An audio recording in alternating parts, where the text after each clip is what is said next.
Alright, the directions say simplify the expression. And so the first thing we want to do is look for any GCFs. If I look on top, I don't see any GCFs.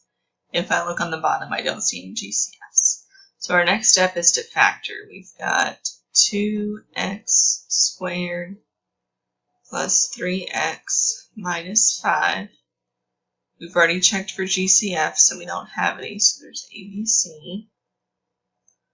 So let's get this thing factored. 2 times negative 5 is negative 10. B is positive 3. So that would be 5 and 2.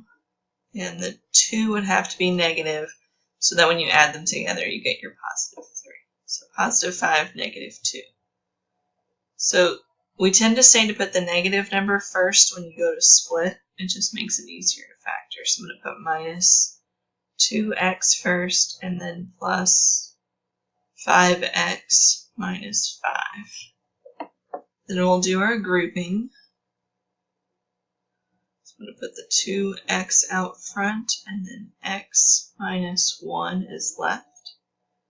And then the next group, I'm going to put the positive 5, and then x minus 1 is left. So it factors into 2x plus 5, x minus 1. So the top is now 2x plus 5 and x minus 1. The bottom is just x minus 1. So the x minus 1's divide off. The bottom is left with just a 1, so your final answer is 2x plus 5. And you can keep that in parentheses, or you can drop the parentheses when you're done. I like to keep the parentheses, but you don't have to.